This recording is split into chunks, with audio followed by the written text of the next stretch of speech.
What up, guys? Your boy Quake back with a brand new episode of the Diverse Mentality Podcast, number 376. And man, there is a lot to talk about. And it's unfortunate, man. Some episodes, there's really nothing. And there's some episodes, it's just jam-packed with stuff. And even with music, man, a lot of music came out that I've listened to some albums in full. I would like to review them on the podcast, but I haven't even finished some of them. So it's like a lot, right? I am going to be going over like quite a few things. One of 50 Cent's past, because Ja Rule has mentioned it a lot, and people are basically telling me that, hey, you're avoiding this, but you'll report on other things, blah, blah, blah. So I'm like, let me jump into that. Let me actually address the alleged past of 50 and domestic violence with women and so on and so forth. So I go over that later on in the podcast, practically break down the 3 women that accused him of abuse, so to say. And, you know, I break down kind of where that's coming from, because just you'll hear it and you'll know why. I'm not going to go over it too much right now, because I can get into it and go crazy, but more stuff on that. And then 21 Savage, obviously he dropped his new album, and 21 Savage did an interview with what's his name, man, Street Bank or something like that, I forget his name. Did an interview with him, and you know, lots of other stuff. Hot 97's Ebro In The Morning show is officially canceled. I want to go over that as well, but let's get into it. So first, I'm going to start out with 50, and it is the Marlon Wayans beef. I apologize for the audio on the Marlon Wayans video of me going over there like back and forth. I forgot to hit record right here. I'm a moron. Sometimes that does happen. And that's the thing. When I record, there's certain parts of the podcast I'll record individually, like that day whenever the news happens, so I can get the news out quicker. And just that day I recorded, and for some reason I didn't click record at all. And as I finished it, I looked to my left and I saw the button was green still, which means it hasn't been recorded, hasn't been started recording. And I just thought in my head, I'm like, oh my God, man. So I didn't have time to re-record it because I went over a lot, you know, and I was like, man, this is like a 30-minute video, and to have to redo all this, you know, it's going to take a while, and I had other stuff going on. So I was like, let's see what the audio is like. And the audio wasn't too bad, but people complained. I had posted on my main channel and removed it because, yeah, that type of audio definitely doesn't sound that good. And I get it, guys. It happens, but sometimes that stuff happens. Next time I'll just re-record, deal with it. It is what it is. And that's usually what I do. But that time I just had some stuff going on, and I was like, man, I recorded this long-ass video, and for me not to use it, I was like, this is so stupid. And re-recording it would have just pushed it back another day, and I was already kind of not late to that news, but it was like, you know, like a lot of it already happened, and who knows if people are still interested in that topic, because it's news is like, within the first 24 hours to 48 hours, you got to be, you know, talking about it and talking about your angle or whatever is going on. And some of these things I wait because this person responds, then this person responds, then respond back, and so on and so forth. I don't want to report on it immediately, because what if more responses come and more stuff comes out of it? And, you know, that could lead to, you know, a longer video, more detailed breakdown. So, yeah, but 50 has said that he's done beefing with Marlon Wayans over the Diddy doc. He posted on his Instagram page like he usually does, and he says, I'm not beefing with Marlon no more. He's not funny. I'm starting to think he's a mook for real. No more about him, he wrote as he posts his caption. The post itself was an AI-manipulated clip from the film Friday, in which Charlamagne the God is Smokey, DJ Envy is Craig, and 50 is Debo, and Marlon is Red. It's the scene which Debo stole his bike and chain. In classic 50 Cent fashion, the white flag is still a big troll. And to be honest with you, man, Marlon Wayans wasn't that funny when he was going at 50. I'm not even like saying it just to be on 50's side, but he didn't really have anything funny to say towards 50. Usually if you're going against a comedian, they usually get you. They roast the shit out of you, and it's somebody that you don't want to go in a back and forth with. But in this case, Marlon really didn't. He just wasn't that funny in the situation. You can see in the response in the comments as well. People were just like, this ain't it, you know, this and that. Like, you know, posting an AI photo of 50 and Diddy and then saying rub-a-dub-dub is like, it wasn't funny. It just was not funny. Now, the recent, I think he posted one where like he's in that movie Little Man, which, by the way, features a lot of G-Unit music, which is hilarious. In that movie, he's like walking away crying as Little Man. And that's funny. You know, he's like, when your big bro tells you to stop going back and forth with 50. And then he's like in the scene of Little Man where he walks away crying as a kid. It's hilarious. That was funny. You know, even Terry Crews responded to that. And Terry Crews has a little issue with 50 here and there. But yeah, that's the end of that, man. It is what it is. I don't think they're actually, you know, they're not going to be actually hating each other, man. I wouldn't be surprised if they end up working together down the line. on something, on a comedy film or, whatever the case may be. But nevertheless, it's done. So continuing on, 50 Cent wants Eminem to make new music for his Street Fighter soundtrack. And this is hilarious because 50, we want you to make new music. Why are you tagging Eminem to do it? Why the fuck aren't you saying, you know what, let me make some music for this? But yeah, he posted the Street Fighter. So Street Fighter is a movie that's coming out in October 2026. 50 Cent plays the character Barlog, I think you pronounce his name. I never played Street Fighter as a kid, I'm going to be honest with you, and I didn't watch any of the shows or any of that stuff, whatever was out there. So to me, these characters, I know some of them. Like I've seen them. Obviously, I've seen Street Fighter like posters or stuff that people talk about, but I never played the video games or anything like that. I was more of a Tekken guy and what other fighter games are out there. But Tekken was like my main one, Hashi Mishima, I forgot what the fuck the guy's name is, and all these other fucking characters whose names I forgot. But I remember, man, Tekken, it was Tekken 3. The end of that, man, I almost broke my PlayStation 1 CD. I was so furious, so furious. Oh my God, I couldn't beat that last one. It was like this dragon with wings, and that was the last match. And as a kid, bro, I had a temper problem as a kid. I did have a temper problem, man. I was about to break the TV, the place, everything. Like I was so close. And what's funny is my brother's friend, who's older than me, because at the time when I was playing these games, I was probably like, I don't know, man, 7, 8 years old, 9 years old, whatever, somewhere around there, right? And my brother's friend was older than me. He was like 10, 11, 12, somewhere around there. And he ended up snapping his Tekken 2 CD because he was just that furious of not being able to beat it.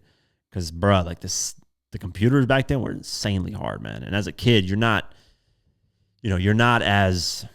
as witty and smart, as somebody like that's at least a teenager playing it, You're talking about like an 8-year-old who doesn't really know, like reaction and doing this and that. Like, stuff, but you're not like really that on point with it, right? So I just remember that about those games, those fighting games. They would just piss me off because there'd be points where I couldn't get past it, man. It was insane.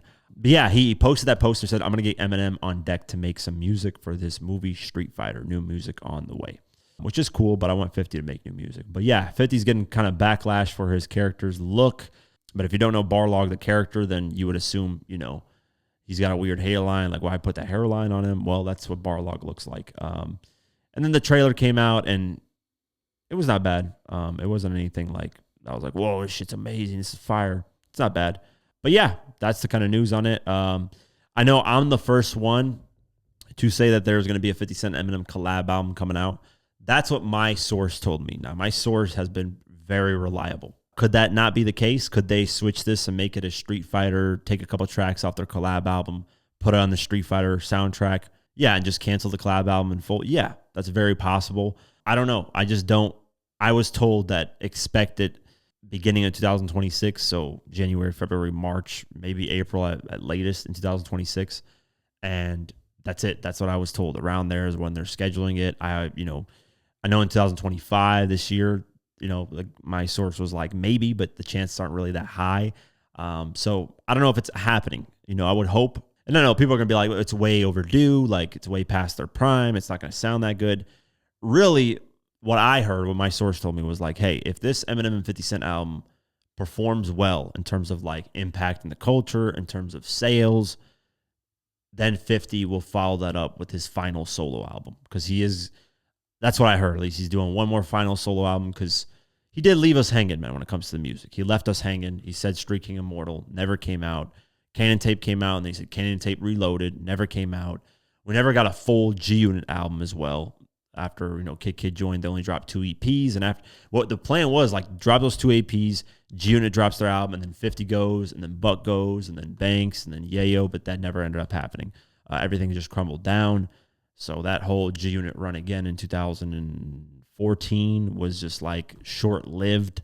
And I think it's mainly because 50 is just, like, doesn't get the same sales as he once did, and to him, that seems like a failure. If anything 50's scared of is sales, which is unfortunate. It's like, why be scared of album sales? Like, you're already past your prime.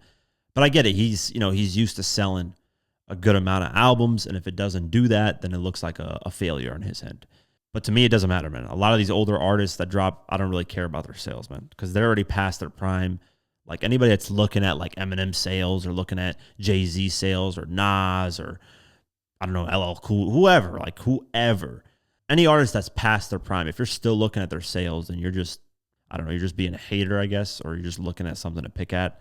I don't care. Like Nas right now dropped with DJ Premier. I don't care what Nas does in sales. It doesn't matter to me, man. He's already past his prime in his career musically. He's a multi-millionaire doing other things, business ventures and stuff. Doesn't really matter. He doesn't give a shit about sales. I know that for a fact because he doesn't make a lot of money off the music. He just does it because he loves it. And that's the unfortunate part. With 50, it's like, does he do it because he loves it or he's just doing it because he wanted to get money at the time? So, yeah, that's my take on that. But we'll see. I guess a new, maybe Eminem 50 track on the Street Fighter soundtrack potentially. That'll be really cool to hear. But, yeah, that's the update on that. 21 Savage dropped a new album, and I think it's called Where the Streets Went. What happened to the streets, right? And he did this interview with Big Bank, which is cool. You know, I like I said, when these artists drop albums, yeah, you don't have to do a whole media press run. At least do a couple interviews. You know, do something. Because it's been extremely corny. You know, these artists just randomly dropping albums and not doing any interviews and not talking about anything. So in this interview, he goes over a lot of things, right? He goes over the Young Thug and Gunna situation. He goes over Drake and Metro Boomin and their problems. And then he even talks about him having the conversation with Drake to not even do the Kendrick Lamar battle. And this is interesting. So let me play this for you guys. I'm gonna give you my thoughts. They want to tell the top niggas down. Yeah, nah, for sure. So they come with it. How can you win a battle when niggas want you to lose it? Even if you win, you lose. Yeah. No matter what. Even if Kendrick never responded, man. If Drake just dropped songs and goddamn Kendrick never responded or nothing, he still don't win because his position didn't change. He was already the top nigga. Yeah, but that shit sound different when them folk got down playing your shit at the Super Bowl. But this song, that shit hit different. Yes. Huh? I guess. That shit hit different. Like, hey, you know, numbers don't lie. But shit, bro. That shit gotta feel a certain type of way, boy. What? You talking about to hear a nigga diss you at a Super Bowl? Yeah, and to goddamn them arena, them folk like, homie, you know, Kendrick been a great artist all this time or whatever. Yeah, for sure. You know what I'm saying? Yeah. But he ain't had that look. That Drake diss run look been his biggest look. Drake couldn't get that from him. Facts. That's all my point was. Yeah. You saying he should have just left it alone? He would have just been looking like he tearing a good nigga that mind their business down. Mm-hmm. So the folk really want to see the underdog win, but when you win, man, they want to tear you down. It's rigged, man. Yeah. Even if Drake won, he would have been the bad guy for winning. Yeah. Like he would have still been like, man, fuck that. Cause Kendrick one of them rappers. Like goddamn, he know how to say like different shit, like writing shit. Yeah.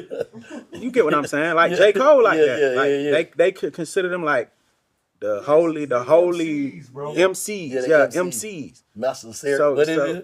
MC really can't lose. You can't lose if you an MC for real. But Drake an MC for real, but he goddamn make hits too. He a hybrid. So it's different. So it's like goddamn niggas look at them. Meek was an MC? Nah, Meek was a MC, but he really wasn't them type MCs, bro. Meek ain't made just going and just making no super like 9-minute song where he just like goddamn saying crazy metaphors the whole time and shit. Meek is like I don't look at that shit like that. I don't know. I told that nigga not to even do all that shit anyway. Told that nigga leave that shit alone. But goddamn,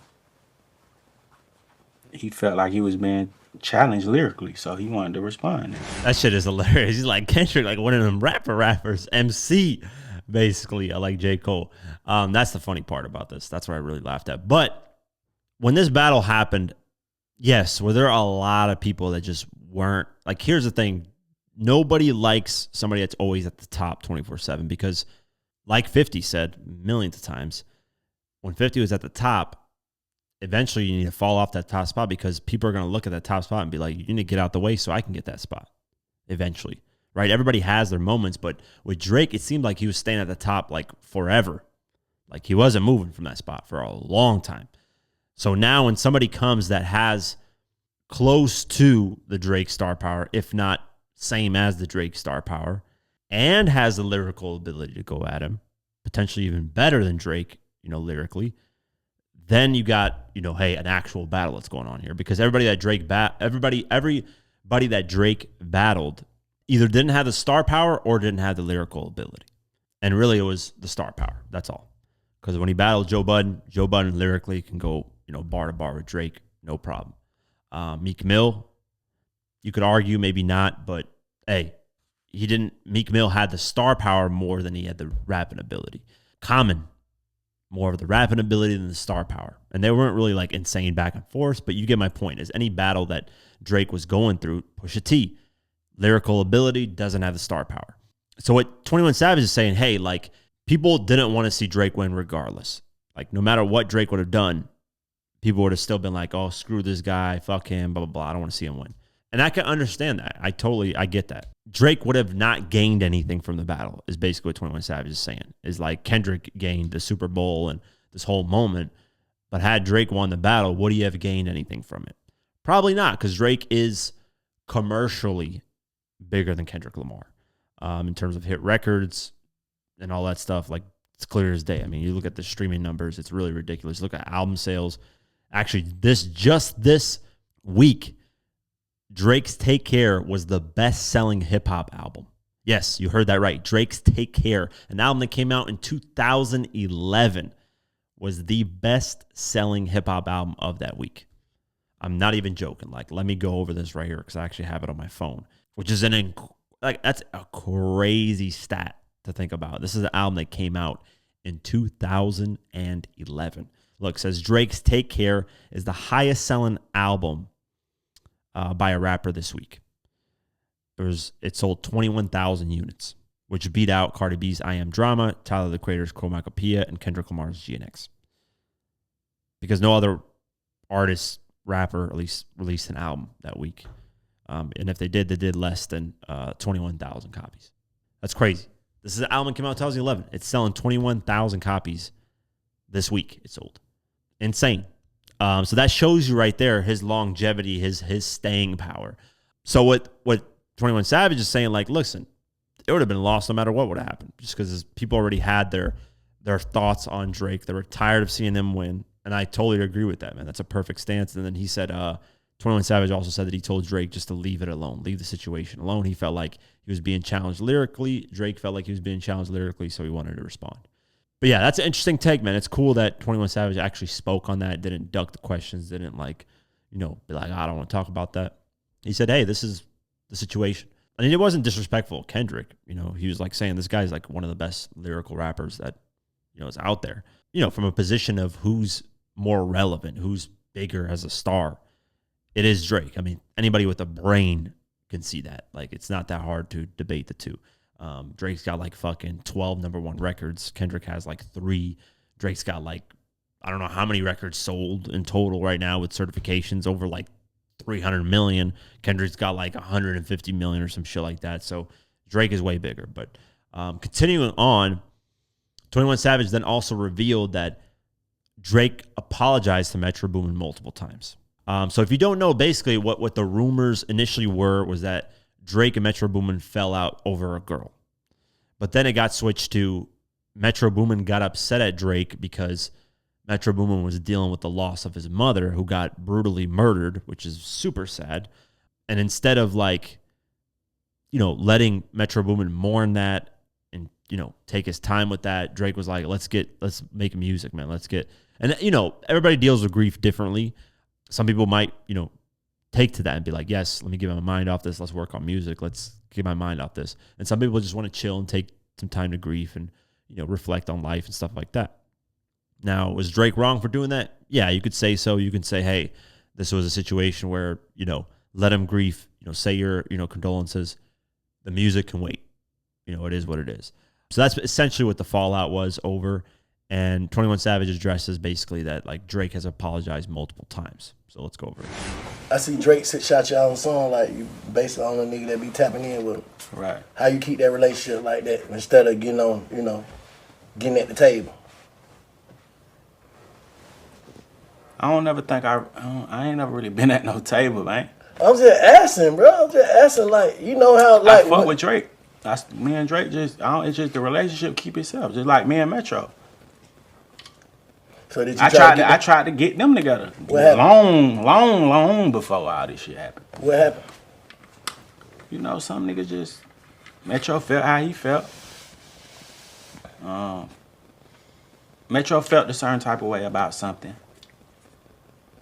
Drake told me and Metro that he understood where he was wrong and he apologized multiple times. But I feel like Metro just felt how he felt. But I feel like now Metro is kind of more open-minded. I feel like he like, I don't know, I feel like Metro been through a lot. So, you know, like, I feel like sometimes the shit just don't be the right time. But I feel like in the future, the near future, we'll see them work together again. Do you think the damage is done? Do you think, like, Drake took a hit? Do I think he took a hit? Yeah. Nah. He's still the #1 stream nigga this year.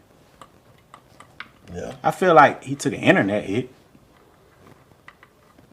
But then it'd be like, damn, did you take an internet hit? Because streaming, you got to go on the internet to stream. That's a valid point at the end, though. That people think Drake took this major hit. And I get it, because the music isn't hitting. The new music, at least, isn't hitting. Besides the, you know, who's calling my phone? Who's calling that shit? I like that record. But, you know, the Iceman records just aren't hitting at all. A lot of them, I don't think he's going to include any of those tracks on the actual Iceman album, because they all fell off the charts, you know. What Did I Miss? The first half of it, I like. Other than that, everything else that he's previewed is not good at all. It's like catering to, like, teenagers, which is not a good look. We'll see. We'll see when Iceman drops. We'll see how people react to it. We'll see if people are interested in it. I'm going to be checking it out, as I always do with any Drake project. But to say, like, he's fell off completely, or just, no, the music right now isn't really hitting. And that's really something that, like, and I addressed this in my Drake versus Kendrick Lamar video, that's really something of fatigue, because Drake has been consistent for so long that I think people are just kind of tired of hearing him. And it just happened to happen. It just happened to happen. During the Kendrick Lamar, you know, beef, that, you know, the fatigue was there. I mean, if you look at For All the Dogs, it didn't do as well as his previous album. If you look at his previous album, it didn't do as well as, you know, like, the sales are slowly starting to decline, first week sales, and just the music really wasn't hitting. Like, I don't think he got actually, First Person Shooter was a #1 hit, I think, for like a week. But it took a little while, you know. It wasn't like something where, like, Drake was just coming out with bangers and everybody's bumping it, everybody's going crazy. For All the Dogs is like, people like, we're like, I don't really listen to the album, honestly. I think like I haven't listened to the album since it's been released. Really, I listened to a lot of the older Drake stuff. I think the last great album he actually dropped was Scorpion. After that, everything just kind of went downhill quick, for me at least. But that's the thing, is fatigue. That's why he's kind of having this backlash, because the Kendrick Lamar battle obviously did a little bit of damage. But also, people are kind of just tired of hearing Drake. They're tired of, you know, him being around. They kind of just want to...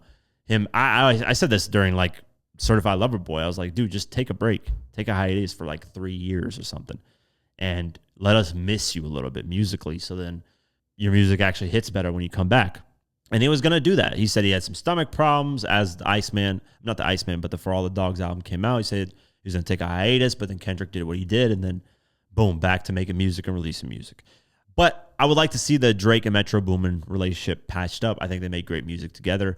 If Drake's apologized multiple times, then, you know, I think eventually Metro Boomin will you know, accept it and move on from the situation, because their situation really wasn't that serious from what I understand. Obviously, Metro took what Drake said about, you know, trying to work with him immediately after his mother, you know, got murdered the wrong way. But eventually, you know, it wasn't coming from a bad place. You know, you'll probably understand that, hey, this was just how Drake is. You know, like, he just likes music, he likes creating, and maybe he was trying to help you take your mind off all the bad stuff that happened. But we'll see what happens, man. According to 21 Savage, there is a chance that they will patch it up, which is cool. Continuing on, speaking of Drake, there is something going on where there is AI programs and people using AI to scam fans of artists.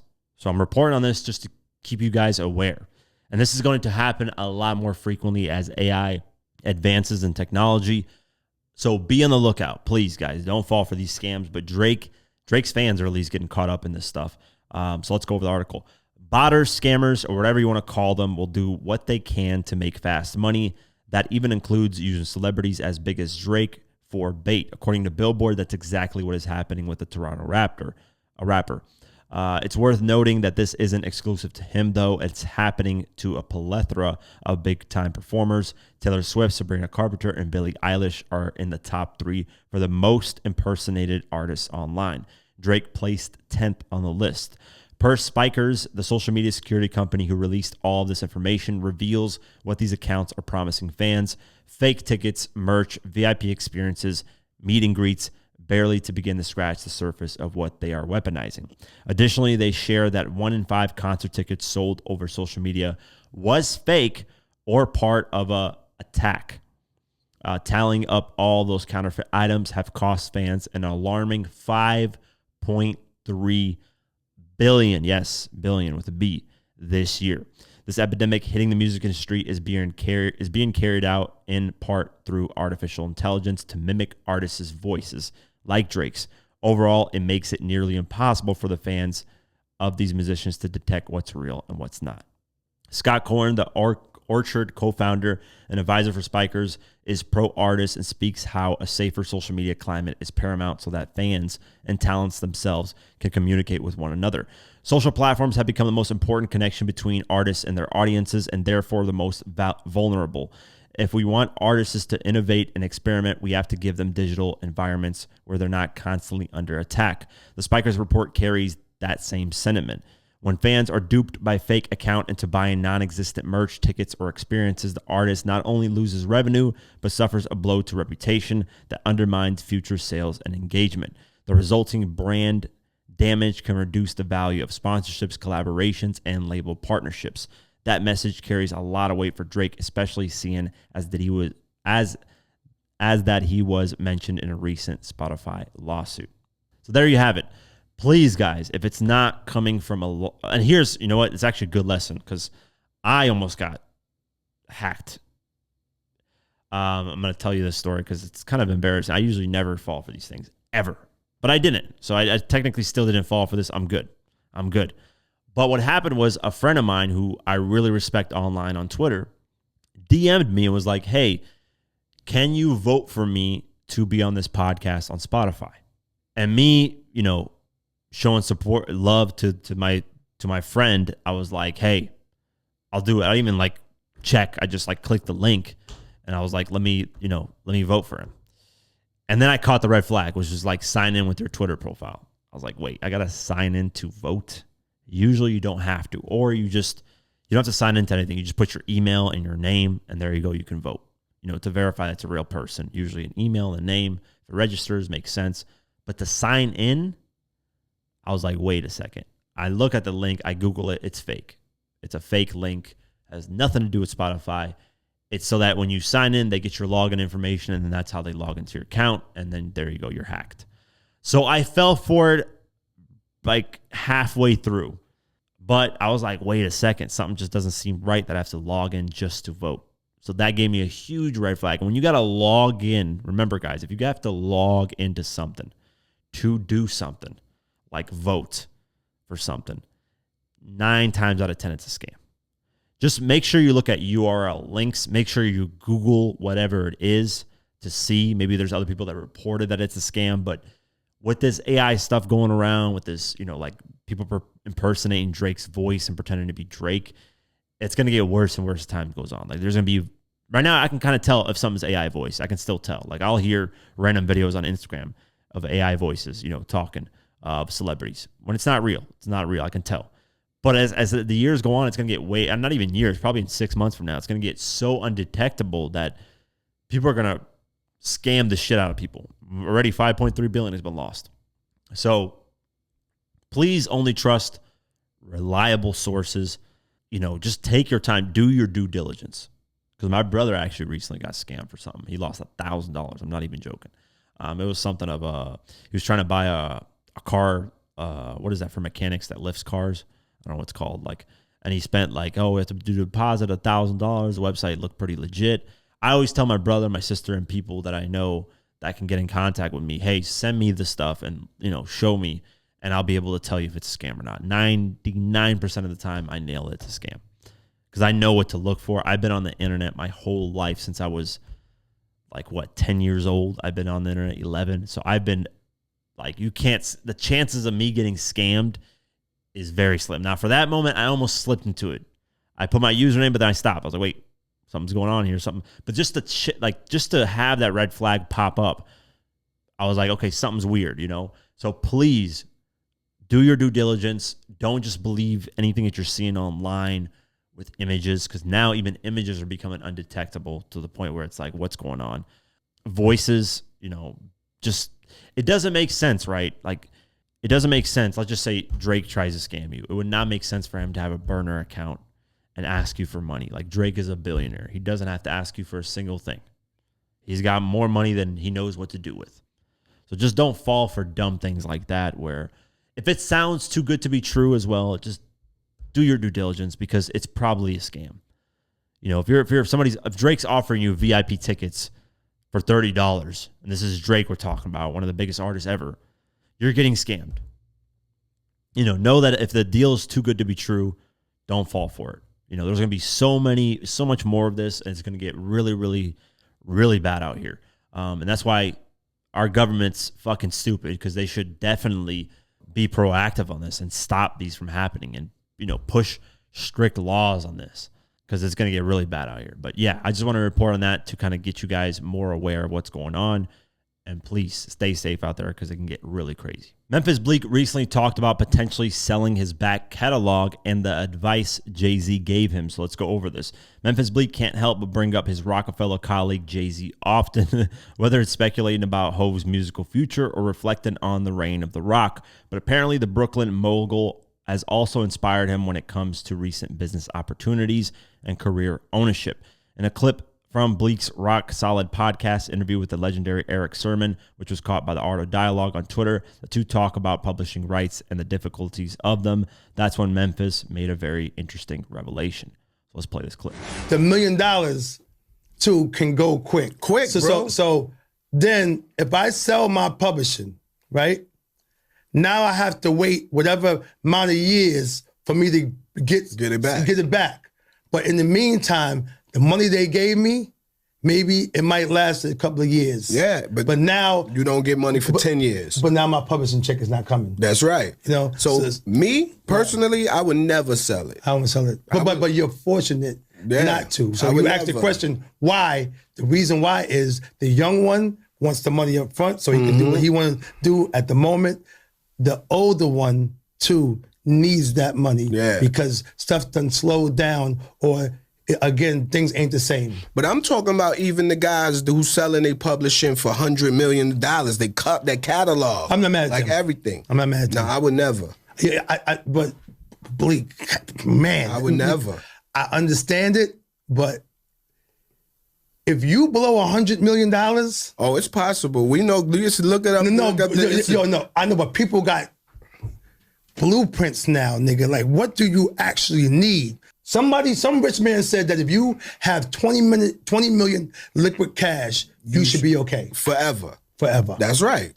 So why are you saying See, me, I would never million? sell it because me, I leave it to my kids, and my kids can leave it to their kids. It's something that comes forever, I got bro. You. I got like, you. think about Michael Jackson. I got you. Think about Prince. I know. People I like, know. that's generational wealth. That $100 million, you know what? If you don't do the right thing with it, it won't be generational. It'll be right now. Hey, listen. Convention wealth. Right. It'll be worth more just passing down the catalog, because each of them can get it divided equally, and they can't blow it. They can't blow it because it come forever. That's right. You know, I got to think about that. But you said $100 million. Yo, I got to think about that. That's. I made the call when I seen everything going on, and I got offered something. Right. I called my OG Hov. Yo, what you think? Would you have it? He was like, I would never. I would never. All right, so it's a little bit different if Jay-Z, got offered to sell his back catalog. Jay-Z's a billionaire. I don't think he needs the money. Doesn't really matter to him. Like Eric was talking about, if you're in a bad position and you need that money badly, that money could, put you in a great position. And if you're smart with it, could make you money down the line. That's the thing. So getting $100 million, say Lil Wayne, he sold his for like 200, 300 million.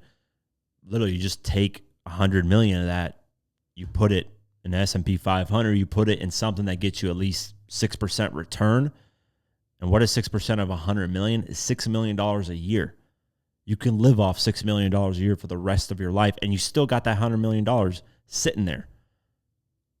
So, at that level, it's ridiculous. Even if you put 60 million, I think the math of 6% of 60 million, I could be wrong on this.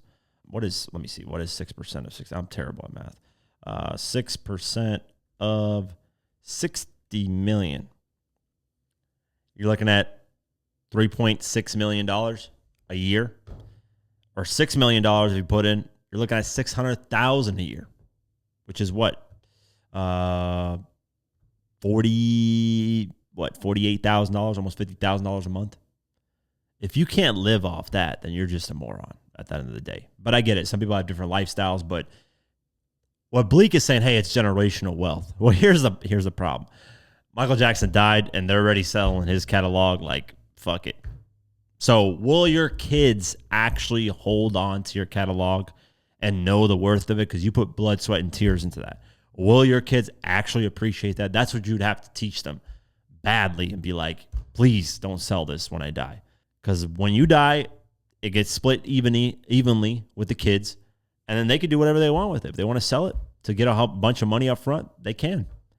And you're dead. You're long gone. So that generational wealth you're talking about, it flies away too once they sell it. And the publishing eventually starts to slow down where the money just isn't that great. It's not like publishing forever. You get a certain amount of publishing and it stays the same like that forever. No, the publishing starts to slowly dwindle down unless something comes like, oh, they want to use your song in a movie, or they want to do this, or they want to do that, then it'll skyrocket back up. Or if there's an anniversary of an album, like Sha Money was telling me, hey, 20-year anniversary, whatever, I do whatever. That's why he wanted to be in the Give Rich or Die Trying documentary with me, because he was like, when we do this, it's going to bring the Give Rich or Die Trying numbers up, which just brings me more money. So he's like, yeah, anything that we can do to get Give Rich or Die Trying, popping again, we'll do it. He's like, when 50 did the tour, the Final Lap tour, brought me a lot more money because he's reigniting that fire with Give Rich or Die Trying. It's making people want to, go listen to the album, which includes more sales, more royalties, more all that, more publishing, all that. So, to say generational wealth, you'll have to teach your kids not to sell that. You have to teach your kids that, hey, this is generational wealth. I worked my ass off for this, and please don't sell it after I die. But they can do whatever they want after that. It's theirs. So, if I was offered $100 million, $200 million, $300 million, I probably would sell it, man. I would just take that money, invest it, like I said, in something that gets me at least 6% return, which is like, doable. I know some people say 8, 9, that's really hard, but even 4% return, man. 4% out of $100 million, you're looking at $4 million a year. You can live off that, no problem, man. As long as you're not living an extravagant lifestyle and you're just buying a bunch of shit for no reason, that money will last you forever.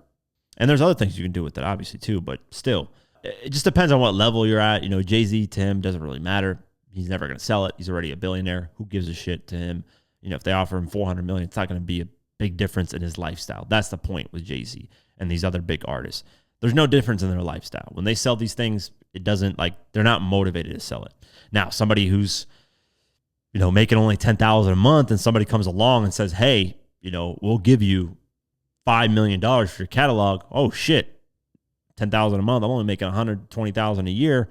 Now I can get $5 million up front. Shit, that's changing my life right now. I can start, doing something else with it. So it's a little bit different depending on what position you're at. But I can understand both ways, man. You can't fault somebody for selling it at the end of the day either, because, why not enjoy the money while they're alive? Fuck it. They're going to die eventually anyways. Just don't blow all of it. Give some to your kids. But if you also spoil your kids and give them everything, they're not going to know the value of all your hard work. That's what you got to teach. If your kids are well equipped of the value of your hard work and respect you and all that, then they probably won't sell it. But right now, Michael Jackson's shit is getting sold. And it's really not through the kids specifically, but still, it's like Michael Jackson held on to that. And now look, they're just selling it, giving money away, and it's like it's nothing. So yeah, that's my take on it, but really, really interesting nonetheless. Updates in the hip-hop media world, and Hot 97's Ebro in the Morning is officially over. It's done. It's canceled. It's had its run. Let's go with the article first. Another iconic program over at Hot 97 in New York City has come to a close. Ebro, Peter Rosenberg, and Laura Stiles say goodbye to Ebro in the Morning today, December 12th, after 13 years. Ebro and Peter broke the news on X accounts moments after the final show concluded. It's done, more to come. The host tweeted, Peter added, I lived out a childhood dream and it was amazing. Very excited for what's next. At the time of writing, Laura has yet to speak on the matter. The development is sad for hip-hop media, but it's one that Ebro and Peter both saw coming for some time. In September, the former went on a rant about how new ownership at Hot 97 was essentially doing nothing to keep their top programs like DJ Enough's alive. Additionally, he accused them of pitting Enough and Funkmaster Flex against one another. Yeah, I think we talked about that before.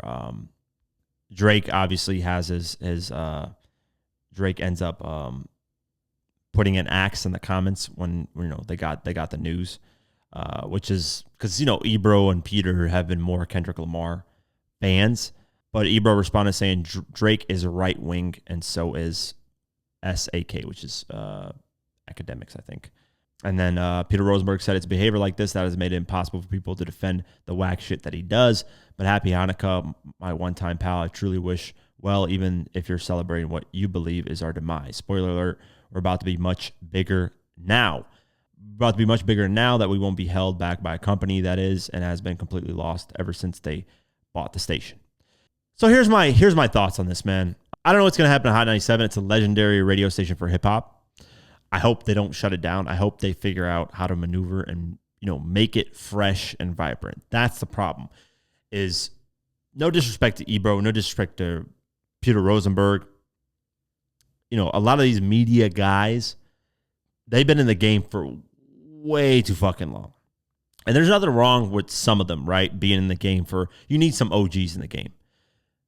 But it's just, like for Hot 97, it's too many old people. Like there's nobody fresh, new to give Hot 97 some life, something new. Funkmaster Flex, DJ Enough, Peter Rosenberg, Ebro.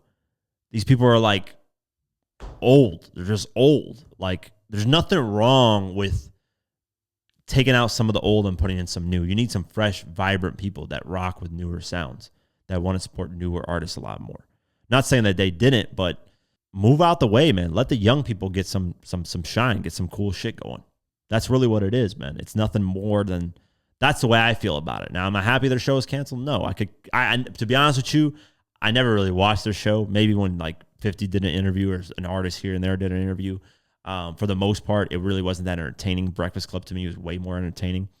And, Breakfast Club became this kind of platform where it was DJ Envy really wasn't new, but Charlemagne, for the most part, people didn't really know him. Angela Yee, they knew her with Hot 97 a little bit, but it was like mixture of new and old. Not to say that Charlemagne was brand new because he worked with Wendy Williams and done a lot of radio stuff, but when he got there and to the level that he reached, it was new. Like I never heard of Charlemagne until then, until Breakfast Club started becoming something, and then I learned about Charlemagne.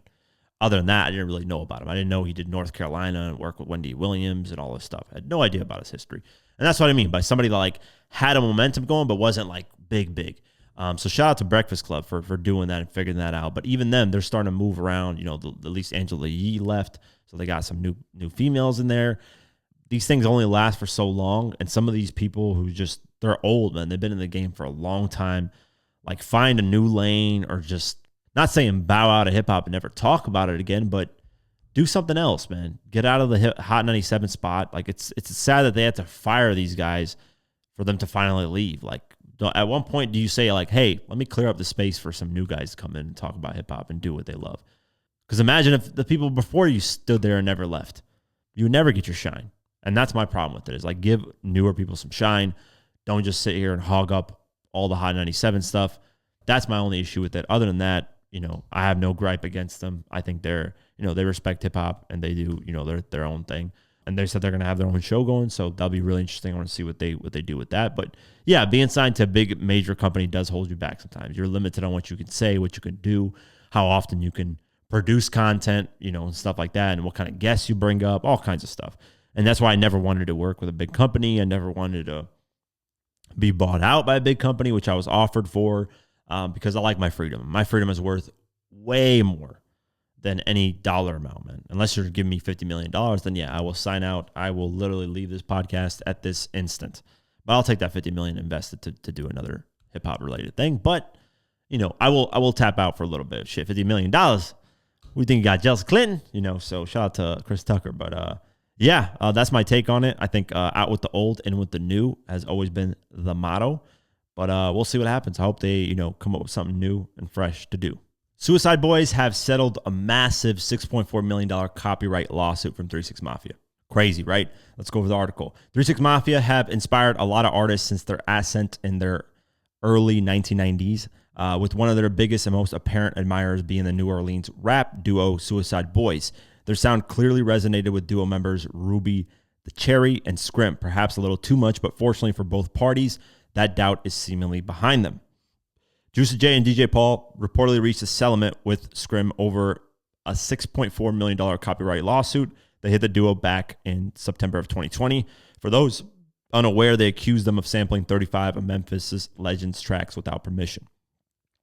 But according to a recent court filing, the 5-year legal battle is now over. DJ Paul and Juicy J on the one hand, and Evan Ramirez, together with the plaintiffs' parties on the other hand, hereby agree that this case has been settled in its entirety as to the plaintiffs and Ramirez, and all claims and all issues and controversies between plaintiffs and Ramirez have been resolved to their mutual satisfaction. However, what's interesting in the case is 3 6 Mafia and SuicideBoys worked together before, while more specifically Juicy J was the one to really embrace the duo and make a lot of music with them. Other 3 6 Mafia members supposedly had more reservations about this dynamic. Yeah, so they settled it, man. Whatever happened, that's a long 5-year lawsuit, going through the courts. Such a slow system, but settled, and that's massive, man. I don't think they settle for that money amount. Usually when you settle, you're going to agree with each other on, yeah, okay, we'll give you $3 million instead of 6.4. Because dragging this out in court is costing both of them probably a lot of money. So they're like, shit, let's just settle this, get this shit done and out the way. But yeah, interesting nonetheless. 50 Cent is taking on all comers. No Diddy. I know that sounded crazy, but 50 has decided to respond to essentially what seems like a bunch of people are going to be gathering together to try to destroy 50's image. There's even some PR stuff coming out that makes 50 look crazy. Just recently, they had an article come out about 50 Cent settling an assault case. And if you actually go over the case, the story basically is there's an SUV driving. 50 was in that SUV. The door of the SUV was opened. It ended up hitting a person, a guy, and that person fell over, got injured a little bit, and the guy ended up suing. All 50 did was settle that case. But if you actually look at the title of the article, it would seem like 50 settled an assault case of him abusing a woman or something like that towards the same thing that Diddy did. And the way they titled it was 50 settles assault case right before the Diddy documentary comes out. So if you just read the title, it looks crazy. But if you actually read the article, it's just an incident of, hey, I see a celebrity in the SUV that hit me with the door. I'm suing because I want some money in my, my pocket. And rightfully so. I would have done the same thing, right? If you get hit by a celebrity that, accidentally by something, of course you're going to sue. You're going to try to get some money out of it. 50 was like, why fight this? It happened. Get your little money and that's it. Things like that happen all the time with celebrities. There's nothing new about that. But that coming out and being titled the way it was titled is a clear PR move by either Diddy's team, somebody else that we don't know of that wants to make 50 look bad. And right now, Ja Rule is somebody that's really pushing to try to make 50 look horrible, which, he's got his own demons and stuff that, let's just make it very clear that a lot of these rappers in this industry aren't perfect. These guys aren't role models, so you shouldn't look up to them. But unfortunately, in celebrity culture, a lot of people do. That's not to say that, one's not worse than the other, right? Diddy's got way more accusations, way more crazier things. And we've actually seen him in 4K, not even 4K videos, just video in general of stomping Cassie out. I mean, at that point, that's, clear evidence.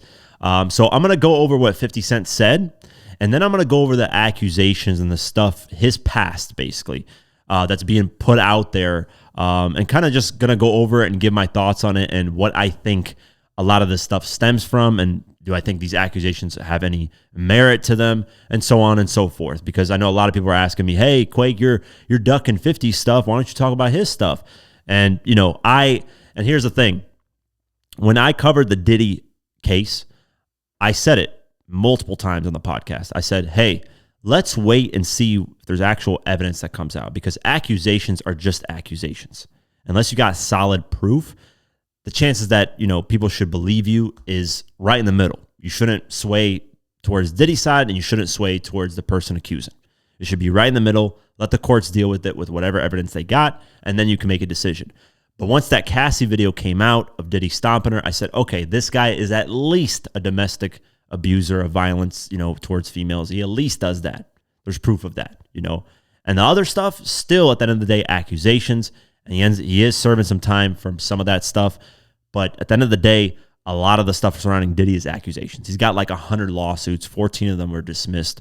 And like 86 of them or 83 of them are still active, which is crazy. That's a lot of accusations. But Diddy's had a history. Like that female that got shot in the face during the 1999 shooting with Jennifer Lopez, she said Diddy was the one that did it. It wasn't Shine. Shine took the fall for it.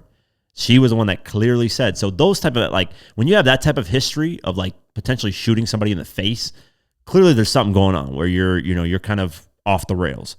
But let's go over what 50 said first on his Instagram post, and then I'm going to go over what Ja Rule is accusing him. And basically there's a list of stuff that people are throwing towards 50 and saying, oh, he's just as bad as Diddy. Why is he, doing this Diddy documentary when he's got just as bad as a past, and so on and so forth. So let's go over first this Instagram post, which I thought was interesting. So he posted a comment that somebody posted, and this guy said, tell Fifth that Ja Rule and his first baby mama started following each other on IG an hour ago. Prepare for the worst. Jay-Z, Ja Rule, Rock Nation, Desiree Perez are all out to get him out the paint. Alert. #alert. Now, if you don't know Rock Nation, Desiree Perez has ties with a lot of FBI, CIA stuff. So whenever she's involved, people have speculated she has like insane basically pull in the industry and, can get a lot of things going and make things a lot worse for people. Let's just say that. That's the rumor, conspiracy. There's no valid proof of that. I know Nicki Minaj has gone at Jay-Z a few times, but that's just the rumor, conspiracy that, hey, Rock Nation is connected to the CIA, FBI, and they do all kinds of crazy stuff to people and, put out certain narratives, right? That's what it is with Rock Nation and Jay-Z and all that. And then Ja Rule, following his first baby mama, Shaniqua Tompkins, he's been going on this whole rant after the documentary came out and basically saying, I'm going to make my own documentary going against 50, and it's going to have all these victims in there and all this stuff. But that's another whole story that I'm going to talk about a little bit later. But he posts that comment, and then 50 posts the caption and says, F them all. My momentum make them all get together, LOL. So he's saying, I don't care. Like, F them all. It doesn't matter to me. That doesn't matter. Which, to me, says that, one, either he really, truly doesn't care about his past and what he's done. He could care less if people bring it to light. Doesn't matter to him. Or two, he never really did anything in his past for people to go at him for. There's no solid evidence, at least. That's because when you do these type of documentaries, you better make sure that you're clear in the go, because people are going to go in your history and your past. And, people are doing that with 50 and saying, hey, this, and this, right? So 50 is just saying, F them all. I'm going to go against all of them. Doesn't matter to me, which is dope to hear, because that's someone that clearly isn't scared of their history and their past, which is a good sign. Somebody who's not afraid of people to dig into their past. That basically means like, hey, I have a clean past. But let's go over what Ja Rule has been pushing out there. He's had like millions of tweets. Ever since this documentary came out, Ja Rule has had like this onslaught of tweets going at 50. I'm not going to go over them because he's just like throwing stuff at the wall and hoping it sticks, right? But yeah, I'm going to go over this article where this lady basically wrote a letter to Netflix and said, hey, 50 is this bad person and he's done all these bad things. Please don't have him work on the documentary, so on and so forth. And some of these I can debunk like in an instant, because some of this stuff is clear as day, just money grabs. It's clear as day. And I'm saying this even like, because people are going to comment and be like, oh, you're just defending 50, blah, blah, blah. I said the same thing with Diddy. Even on the Diddy documentary, some of these people in that documentary, it's clear as day that they're bitter that they didn't get paid. So of course they're going to stretch the truth. They're probably, who's to say that, some of that stuff is true? We don't know. But they're going to have their own formed opinions because they're not happy they're not paid, right? Usually these type of accusations come when money isn't going to that person anymore, or the relationship falls out, or there's no benefit from that person anymore. So they go to the route of, hey, I'm going to destroy your image. I'm going to accuse you of X, Y, and Z. And we've seen that happen where, I forget that football player's name, but a female accused him of doing bad things to her. And come to find out, nothing happened. The evidence showed nothing. He did nothing. And his whole career was derailed. He ended up serving prison time for no reason. She ended up years later saying, I lied, I apologize. And that's the problem. Like, any male or female that accuses someone of crazy stuff like that, and then later on come to find out they were lying, they should face jail time as well, because that's messed up. And that applies for anybody, even Diddy. Even though Diddy's had a bad history, if there's, out of those 83 lawsuits, a lot of them are people lying and it's clear as day, they should face some punishment for that. It's messed up. You can't just accuse people of things without any proof. And I said that on the podcast with the Diddy situation before, until the Cassie video came out. I was like, okay, there's clearly this guy's, a bad person if he's doing that to Cassie. So first, let's go over the list of accusations that even on the social media, people are going crazy and saying, oh, 50 is just as bad as a person, blah, blah, blah, blah, blah, right? So first, there was a lawsuit filed by his first baby mama, Shaniqua Tompkins. Now, I don't like to go in celebrities' personal life. I never really have, but because of this whole story coming up of people accusing him of things and then accusing Diddy and all this crazy stuff, I was like, you know what? Let me actually talk about 50's past and this so-called dark past that people are accusing him of, right? So the first is Shaniqua Tompkins, his baby mama, his first baby mama with his first child, where they're not cool. 50 doesn't speak to his first child anymore for various reasons. And I'm not going to go down that rabbit hole because it's just a lot of stuff. Long story short, 50 felt she wasn't raising their son properly. His son ended up being spoiled a lot. And at one point, his baby mama was asking 50 to buy his son 50 pairs of shoes, which is crazy, just so he can stunt in school and all this crazy stuff, right? So these accusations, and here's the crazy thing, and this is why I say I don't really believe her. Now, she could be telling the truth. I don't know. There's no solid proof of anything, whether someone's lying or not. But you can kind of see the trail of things and see whether this person is being genuine, right? So when she was getting paid child support of $40,000 a month, and we're talking, this is like 2006, 2007, 2008, before, adjusted for inflation, we're probably looking at like $80,000 a month, because the inflation has gone crazy where, it's probably worth $80,000, maybe $70,000 a month, right? Adjusted for inflation in today's money. So she was getting paid $40,000 a month, which if you do the math is $500,000 a year for child support, which we can all agree is insane, right? That's a lot of money for one child to take care of. And funny enough, she got greedier, went to the judge and asked for more money. Mind you, the judge looked over everything as she came in there requesting for a lot more money. And the judge said, you're overpaying 50. You're overpaying for child support. So we're going to reduce this child support from $40,000 a month to $6,700 a month. And what did she do? She got bitter. This is somebody that's extremely greedy. If you're getting $40,000 a month and you want more and more, you've lost your mind. That's out of touch with reality. Because first off, $6,700 a month for child support is more than the average American makes. And they're working 9 to 5. They're working long hours to try to make that a month. Most Americans don't make that a month. I think the average is like $4,000 a month if you're lucky. So one, $6,700 a month is more, it's above average. Two, $40,000 a month that she was getting was insane. $500,000. This is before inflation. If you add that up now, it's probably $1 million a year. And she was still greedy to try to get more. So once that happened, all of a sudden, these accusations, all of a sudden, he used to do this to me, used to beat me, used to this, used to that. There was no accusations before that. When you were getting the money, there's no problems, right? And then there's the accusation of him burning the house down where there's no proof of that. She could have burned it down herself because she got upset that 50 decided to get her out of his house. He said, hey, you're no longer allowed to live here. Find your own place. Mind you, while he said this to her, she was getting $40,000 a month. She could easily find her own place with that kind of money. But what was she doing? She was blowing it on all kinds of dumb things. Because for $40,000 a month in that time, in 2006, 2005, 2007, you could easily find a house. Houses back then were way cheaper. But that's the thing. She blew her money. She wasn't smart with her money. So what happens is she got bitter. Hey, 50's this multi-millionaire, does vitamin water deal around this time too. Mind you, this is 2008. He had just closed his vitamin water deal, and he got reportedly $100 million. So how do you think somebody would feel after that? Somebody that makes you get out of your house, you got your child support reduced. So that burning house thing, not to say that it is her. I don't know if it's 50, but there's no proof. That's the point of this whole thing is proof. You have to have proof before you accuse somebody of something. And unfortunately, online, a lot of people just don't understand that. They see an accusation and just, that's what the person did. It's like, no, you have to have proof for things. And that applies for everybody. I'm not just saying this for 50. I said the same thing for Diddy. When all these accusations guys said, you need some type of proof.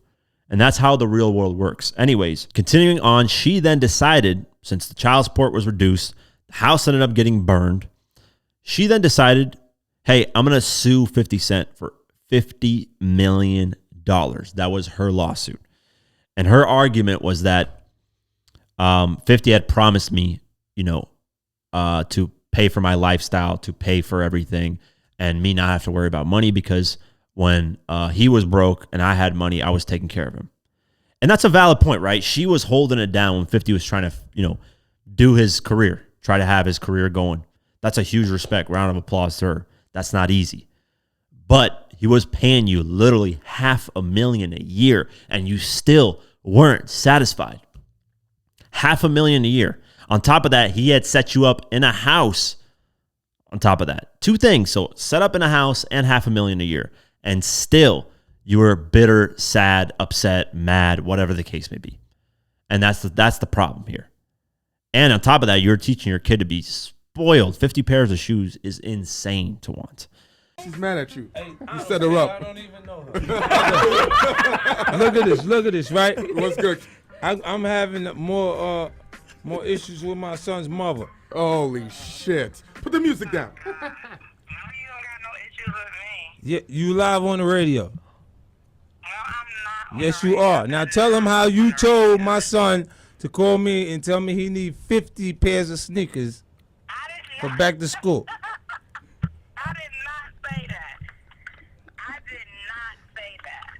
You said he said somebody else got a whole bunch of pairs of sneakers. He said a boy in his class hunted on him and said he has 50 pairs of sneakers. And Marquise said, how the hell does he have 50 pairs of sneakers?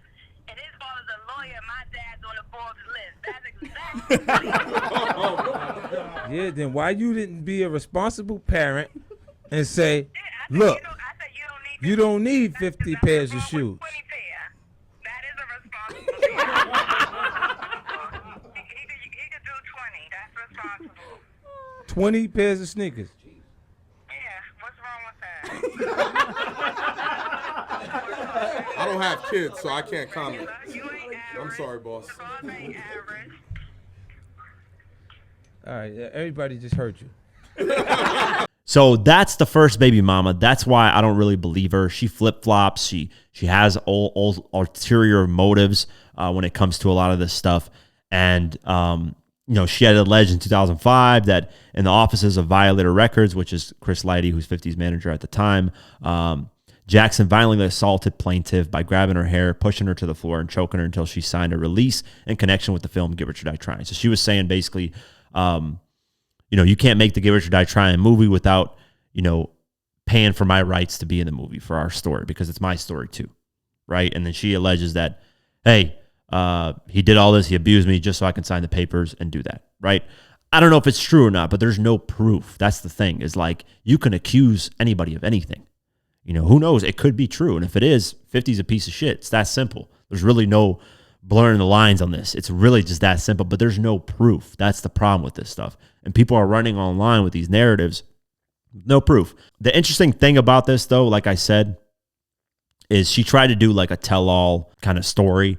And she signed, and this is what she did. She signed her like personal life rights away for like storytelling and stuff for $80,000. So clearly she was hurting for money. Once that child support went down, 50 being a smart person, I mean, this is not a bad thing. This isn't anything that, like you can look at and be like, oh, he's a horrible person for doing that.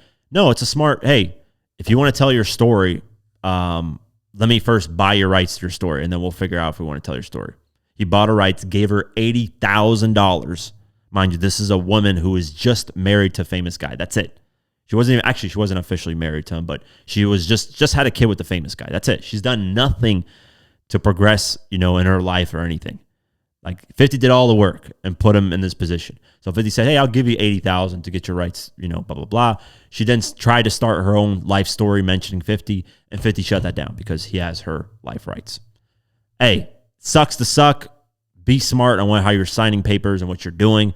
And this wasn't the first allegation where she signed the little Get Rich or Die Trying movie. This is later down the line. 50 didn't. She doesn't say anything about 50 putting her hands on her this time. She just wanted $80,000. Well, that's your fault.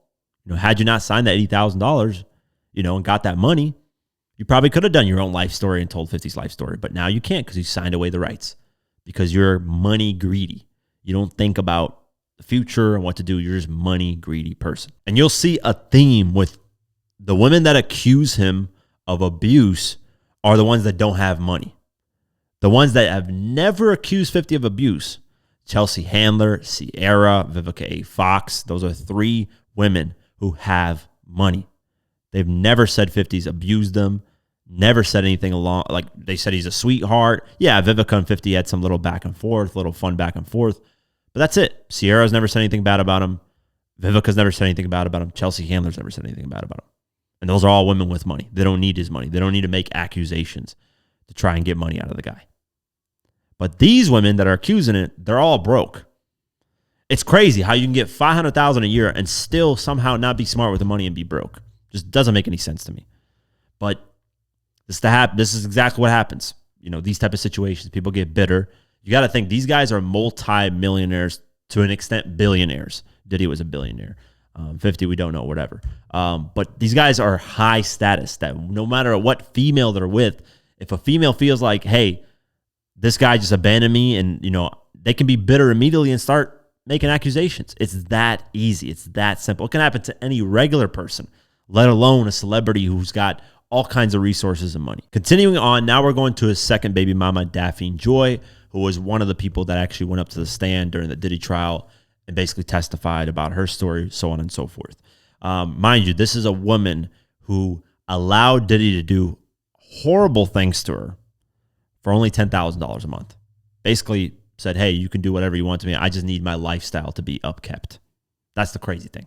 So let's keep that in mind of what kind of woman this woman is, the second woman that alleges him of abuse. This is a woman who's willing to basically sell her whole body for 10 G's a month to keep up with her lifestyle. That's what she said. That's what all the papers and documents said, that Diddy was basically doing crazy things with her and paying her money.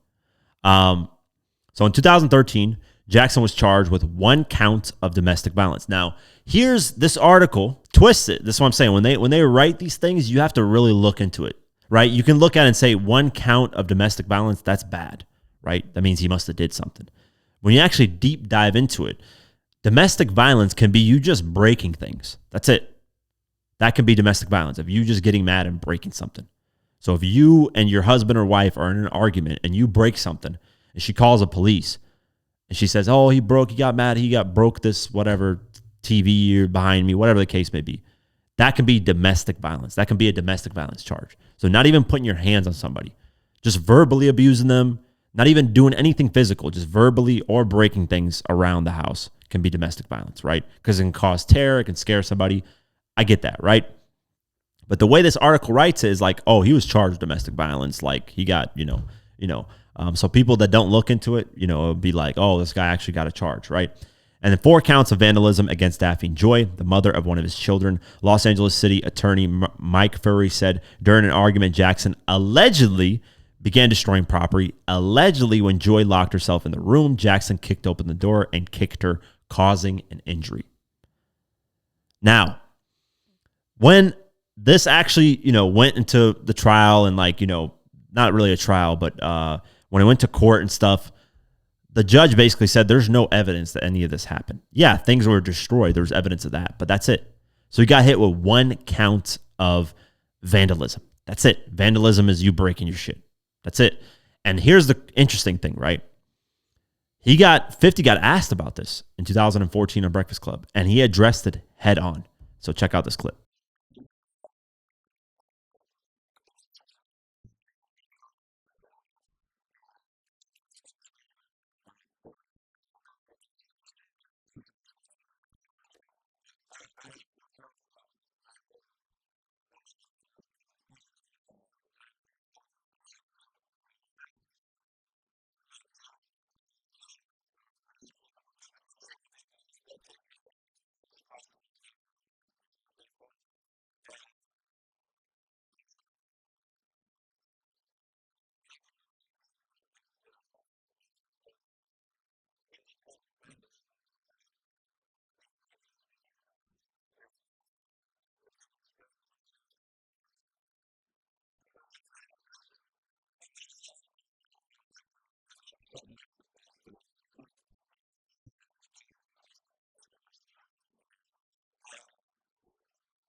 So this is the results. Police found broken chandeliers and furniture throughout the home. The bedroom was ransacked with a television and lamp broken. A release said Jackson struck a deal for 3 years probation and 30 days of community service, pleading no contest, meaning not guilty, just saying, hey, I'm not guilty, but I'll accept whatever you throw at me, judge, for the punishment. To a single count of misdemeanor vandalism, 3 vandalism counts, and 1 count of misdemeanor domestic violence were all dropped. So the actual domestic violence was dropped, never happened. He was ordered to pay $7,100 in restitution and $2,390 in fines. Now, people will say, well, if he didn't do anything, why did he get probation? Well, here's the crazy thing, right? When you're in an argument, the police, and I've seen this on police body cams, they will have to do something to separate you guys because it can get worse as time goes on. Because as you get into arguments, obviously things can get more heated and things can get way worse. So doing a probation to make sure they're separated and not in close proximity with each other can avoid future problems, right? And here's the thing. Within literally, when this happened, it was in October of 2013. In summer of 2014, he was with her, hanging out, no problems, nothing. So that probation got dropped. Everything got dropped. She said, I don't, none of that stuff matters to me. We're good. That's it. Now, I know in domestic violence, it can be good, bad, right? So I totally get that. But after that, there was no problems ever. Nothing. She then did, a one-time on Instagram, accuse him of stuff. She ended up taking it down because clearly it was out of spite because of all the stuff going on with Diddy. She just threw that up there. And she took it all down, basically apologized, said, hey, what I said wasn't really, what was going on. So let's go on the next one. 2015, Lastonia Leviston sued Jackson for posting a sex tape she made with former boyfriend without her consent and narrated it with cruel commentary. Lastonia Leviston wiped away tears as her attorney described the graphic video with commentary by Jackson, picking apart Leviston's physical flaws and trashing her as a slut. Now, mind you, if you don't know the context of this, now this is a bad thing, obviously. I don't, this is stupid. 50 on 50's end, this was probably one of the dumbest things that he could have done. But he wasn't, I think he was in beef. He was beefing with Rick Ross. Rick Ross, that is one of Rick Ross's baby mamas. She was an escort. And she had a bunch of, this isn't like 50 released the sex tape for the first time ever in public. This was a sex tape that was available for purchase. Now, what 50 did was brought more light to it, which as a celebrity, obviously he's got way more millions of followers. So he took that sex tape, put it on one of his more vulgar websites, which is Boo Boo TV, on that website, and he decided to commentate over it, which was a dumb move on 50's end. I don't agree with this. This was stupid. And, he lost the lawsuit, ended up paying her a couple million, I think, or somewhere around the case, because he ended up filing bankruptcy, so he had to restructure things. So she got some money out of the situation. But she wasn't literally an escort. She was doing this stuff. She was recording on video, so she had no problem when she was putting it out. But when 50 narrated and commented over it, all of a sudden it's a huge problem. It's because he's a celebrity. If anybody else commented on it or narrated over it, I don't think she would have cared.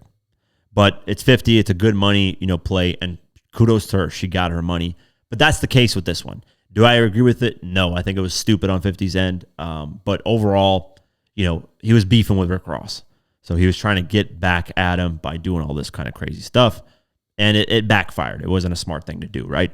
So yeah, that was that. The next one is this girl that he dated for a little bit named Tatted Up Holly. And this is what the article says. In 2015, Jackson wrote a slut-shaming caption under an image of his ex-girlfriend Tatted Up Holly on Instagram. He said, "This hoe community, you know what?" Holly responded, posting an alleged text conversation between the two. Now, this is where you don't know if this is a real conversation. This could be somebody faking and just writing back and forth, You don't know what text messages. A lot of people have done that to make things look a lot worse, right? She posted the text messages and it said, "You got way more to lose than me." Her text to Jackson reads, "Let's see how these pics I got of you beating my will look." And 50, allegedly, this is 50, said, "Don't do nothing stupid, Holly. Let's calm down." Holly posted a note along with the text. And she said, "You are nothing but a manipulating woman beater. You're a bully, puts fear in everybody. Heart mistaken it for respect. I treated this man like royalty. But all I got in return was, whoopings. And I'm sorry, I will not tolerate a grown man putting their hands on me. I was good before you. I will be good without you," right? Within days, Holly's posts were down, and Jackson posted a gushing apology. He said, "Public apology. This woman is a good person. She has been a great friend to me for a year. I enjoy seeing her grow and progress in so many ways in a short period of time. I have no interest in seeing her down. She is a winner at heart, so she will always win." And that's it. Those are the accusations from women. That's it. The Holly one is the only one where I can look at and be like, okay, if those text messages are real and if she actually has photos. But even, and I know this sounds crazy, but even photos can be manipulated, right? From Photoshop, and they can be manipulated because there's been people that have been actually hitting themselves. They hit themselves to get themselves bruises to accuse the other person of doing it. And that's how crazy some relationships can get. Like, can get to a level of that, right? But yeah, this is the only one where I'm looking at it from like a different angle of like, okay, this could potentially be true. But Holly, because all this stuff was brought up, Holly actually responded to all this stuff because it got brought up, and with all this Diddy documentary stuff, she decided to respond and said this: "With everything resurfacing online, I want to make a brief statement. I am aware that my name has been mentioned again due to other people's disagreements. I do not wish to be a part of anyone's feud or negativity. What happened in my past was my experience, and I've healed and grown from it. I have no desire to speak badly on anyone. I wish everyone peace, success, and continued growth in life. I simply ask that people respect my space and not use the past as fuel for drama. I am focused on my future, my peace, and my daughter." So she's not saying, hey, he did something, he didn't do something. She's just saying, hey, I don't want to be in this mess. Now, Ja Rule is obviously taken, to this and has like, I'm going to make my own documentary. I'm going to produce this. And there's going to be a huge storm of PR articles and titles just attacking 50 because of this whole Diddy thing. And some of it's going to be funded by Diddy and his team, obviously, to destroy 50's image. And, some of it will probably be funded by, I don't know who else. I'm not going to throw accusations of Rock Nation and Jay-Z and all this stuff. I can see Ja Rule doing it, obviously, but that's really about it. I mean, we don't know with these situations. Until there's solid proof, we can throw accusations all over the place. But Diddy's had way crazier stuff accused of. 50 got these 3 women, and 2 of them, especially the first one, the first baby mama, she's got way too much stuff where she's like money and it's just all about money. Like her, I'm going to be honest, I just don't believe at all. I could be wrong, and, I hope, and here's the thing, and this is the crazy thing, right? We should want none of this to be true. We should want none of these guys to be abusing people. Like, it's kind of crazy when, like, let's just say 50 in the future, right, gets caught abusing a female, right? There's going to be so many people cheering for that and saying, oh my God, like 50 finally got caught. Yes, he's an abuser. Like, you shouldn't want somebody to be an abuser. That makes no sense. Like, why would you want somebody to get abused just because you don't like the person to see their downfall? And that applies to everybody. I said the same thing with Diddy. You know, all this stuff, I've said the same thing. I've kept it consistent because you need proof. These are just simply accusations. I can accuse you, the viewer, of liking turtles. Now, is that a bad accusation? No, obviously it doesn't do any harm to you. And turtles are pretty cool. But, you know, maybe you don't like them. And that's just an accusation. I have no proof of it, right? That's my point in all this. And here's the thing. I didn't even report on the Jay-Z story of that kid that thinks that like Jay-Z's his father, and he's like, yo, Jay-Z's my dad, and he's been ignoring me. I never reported on those stories because I was like, man, this is BS. I don't believe this at all. Now, could I be wrong? But so far, it's been proving me right where I don't believe any of this stuff. So there's a lot of these stories that come out against celebrities where, you know, it's just an accusation. It's just something thrown out there to make the person look bad. And, you know, people can actually hire people to do these type of PR stunts to make certain people look bad. To just say, hey, this guy's a bad person because 3 women out of all the women he's been with, all the women he's dated, the rich women that dated him said, hey, he's a sweetheart. I've had no issues with this guy ever in my life. But the ones that need money, the ones that are in a situation where, especially the first baby mama, I mean, the second one too, I mean, she literally did the crazy stuff with Diddy, like I said, but you know, you have to look at it from certain lenses. And the same thing with Diddy. Like I said, in the Diddy documentary, some people were, you know, they're money motivated. That's just the reality of the situation. Some people are money motivated. They don't care. They want their money, and they don't care if they make somebody look bad and destroy their whole image. But that's the situation. I decided to go over all that because a lot of people are asking me to go over it. Other accusations on this article is like 50 making fun of Terry Crews for the abuse he had. Woohoo, 50's been a troll and doing that his whole life. That's nothing new, but you know, some people get sensitive over that stuff. I could care less about that. If any of this becomes true, right, from 50 on 50's end, if any of this is true, obviously he's a bad person. There's no twist in the narrative. I'm a huge 50 fan, but I'm not delusional. Like I can sit there and be like, yeah, this is a bad person for doing this shit. Anybody that does this is a bad person. But at the end of the day, this is just accusations. He hasn't been ever charged with actually putting his hands on a female. None of this stuff. And he's addressed it head on whenever people have asked him. He didn't duck it like Diddy has done quite a few times when they ask about certain things. He actually addresses it head on. And for him to do this Diddy documentary shows that, you know, his past he's not worried about because he feels, hey, I haven't done anything in my past that's really, you know, worthy of, you know, tearing me down. But we'll see. We'll see what happens down the line. I'm not saying 50's perfect. I highly doubt it. None of these celebrities are perfect. They're human beings at the end of the day. Don't idolize them. Don't treat them as role models because they're not perfect. None of them are. Even Ja Rule, who's throwing stones, his friend who died, Irv Gotti, had a lot of accusations and allegations thrown against him. But he's not addressing that. He doesn't care to say anything about that. And Irv Gotti's, you know, dead. So obviously that's not the best thing to be mentioning. But Ja Rule as well. He's literally rapped about doing ecstasy with women and doing all kinds of crazy stuff. And it's led to all kinds of stuff where Jennifer Lopez even got involved and Ashanti said that I don't want to get involved in that stuff. So everybody to a certain extent has some skeletons in the closet, but some people are just way worse. And you can't compare Diddy to a 50. That's just like the dumbest thing ever that you can compare. Diddy's way worse to a longer extent, right? Diddy's like in the category of Jeffrey Epstein, R. Kelly, Harvey Weinstein, these type of people, right?